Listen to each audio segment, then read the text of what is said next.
Berhenti bicara tentang masa lalu. Saatnya menata masa depan. Bersama Ishak Rafiq, Direktur Eksekutif Masa Depan Institut.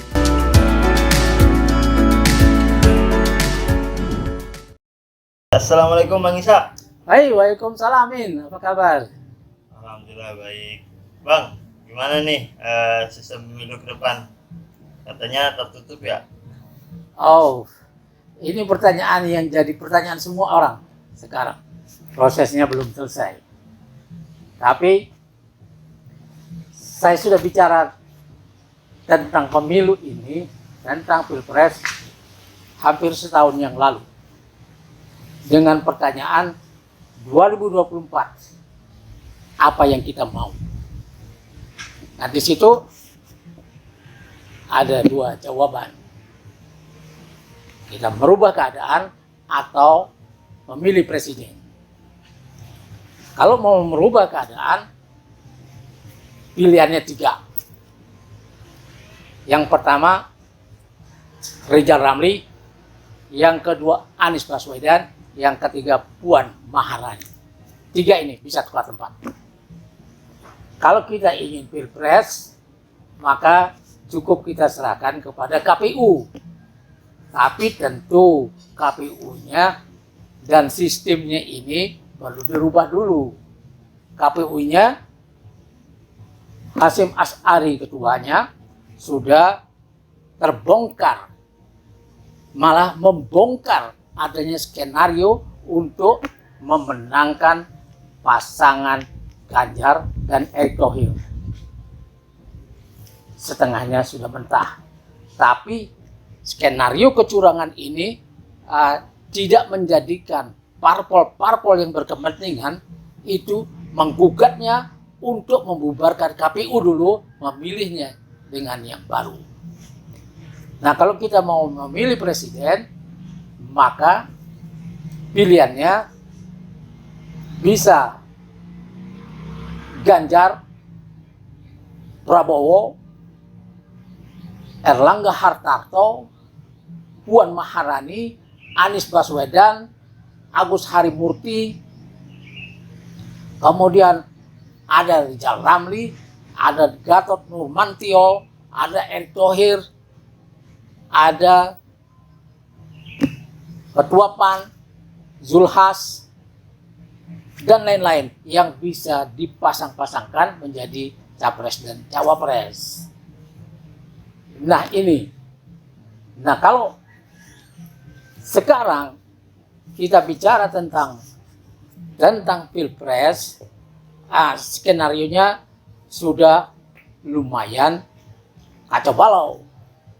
Apalagi setelah Presiden Jokowi yang selama ini menyatakan tidak akan cawe-cawe dalam Pilpres, menyatakan secara terus terang dan berani bahwa dia akan cawe-cawe demi masa depan bangsa.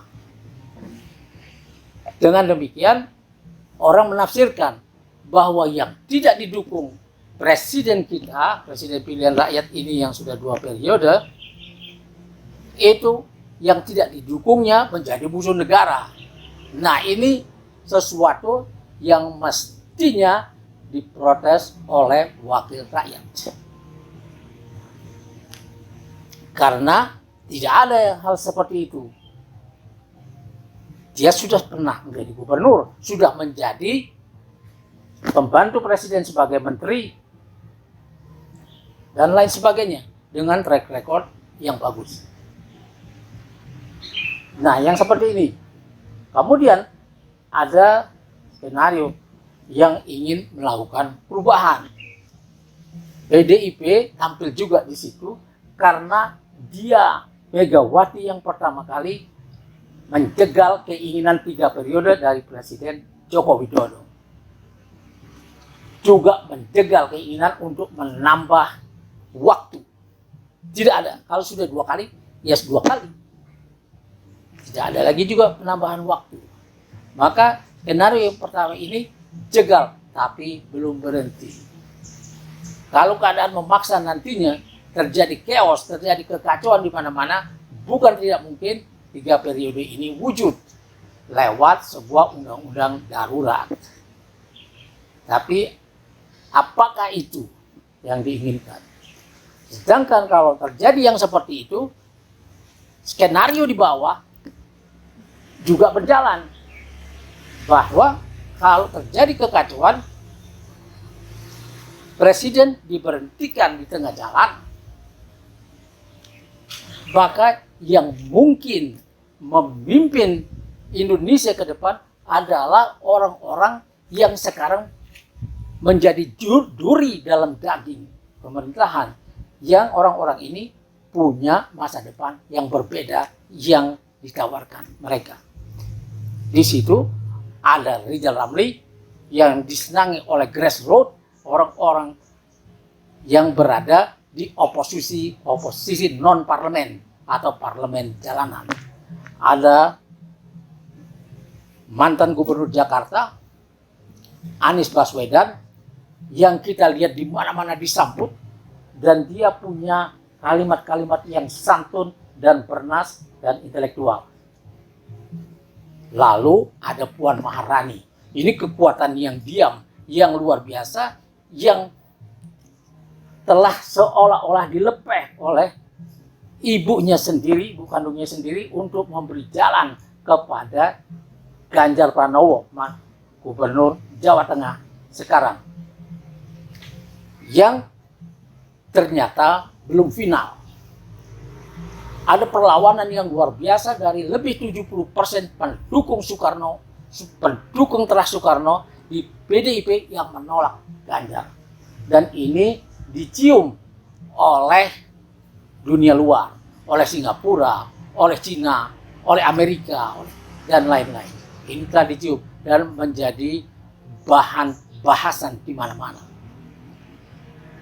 Nah, ini menyebabkan peluang Ganjar menjadi mengecil, dan ini juga membuat Jokowi melakukan manuver yang lebih hebat lagi dengan mau cawe-cawe itu, dan dia mendekati Prabowo. Di sana seolah-olah Ganjar setelah diambil oleh PDIP, oleh Megawati Soekarno Putri, dijadikannya terang-terangan sebagai petugas partai, menghilangkan harapan rakyat untuk merubah nasibnya lewat Ganjar. Dan Jokowi membaca ini, dan Megawati membaca ini, bahwa Ganjar sulit dijual. Meskipun para booster dan lembaga-lembaga survei mengangkatnya terus, tapi ternyata setiap kunjungannya sepi. Ini membuat Ganjar terpaksa seperti berusaha memainkan politik identitas yang selama ini diserang oleh semua pendukung status quo. Sekarang Ganjar berjalan masuk keluar pesantren, menampilkan diri sebagai seorang muslim. Padahal ini negara demokrasi, tidak halus seorang tampil sebagai muslim kalau sebetulnya dia tidak mau. Tidak apa-apa. Ganjar boleh tampil kalau dia menyenangi film-film porno misalnya, boleh disablon jasnya dengan gambar-gambar porno. Mungkin ada 70% rakyat Indonesia akan memilihnya karena senang yang porno. Kalau benar itu pengamatan orang-orang selama ini.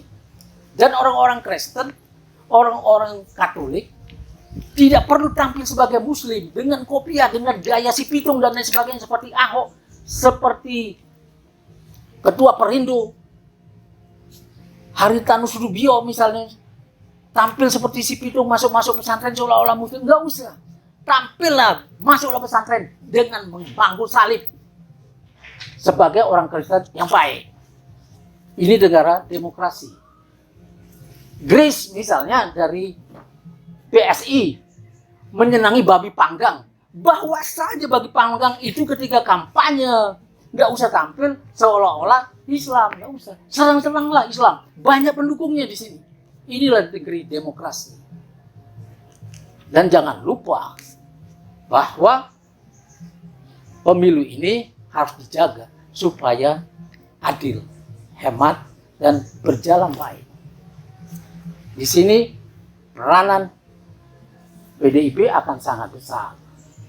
PDIP, Puan Maharani, ya melihat skenario yang sudah berjalan buruk ini, Puan Maharani punya harapan dengan menggandeng Rizal Ramli. Dia boleh menjadi wapresnya Rizal Ramli untuk menjaga PDIP jangan hancur setelah Pilpres. Kalau diberikan nanti dikuasai oleh orang lain. Sekarang skenario yang seperti itu, yang mengerikan itu sedang berjalan di Demokrat, yang akan diambil alih oleh Muldoko. Itu kata para pengamat. Dan ini sedang berjalan di pengadilan. Kalau ini berhasil, maka penjagalan terhadap Anies Baswedan akan menjadi berhasil. Nah, di sini kemana Indonesia akan berjalan?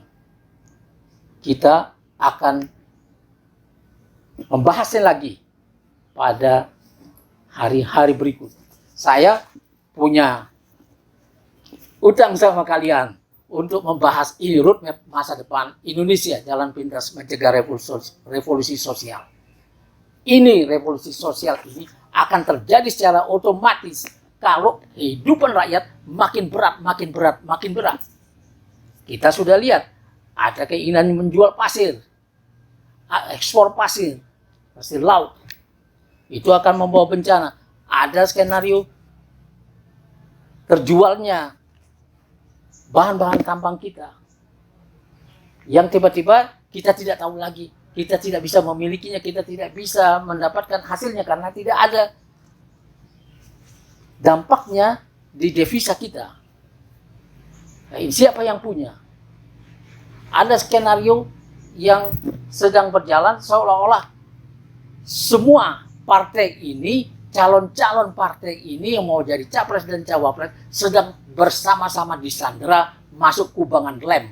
Kalau semuanya dalam kesulitan seperti ini, yang muncul nantinya mungkin skenario kerusuhan massal, kerusuhan sosial yang berdarah-darah mungkin lebih hebat dari 1998 yang minta korban yang luar biasa.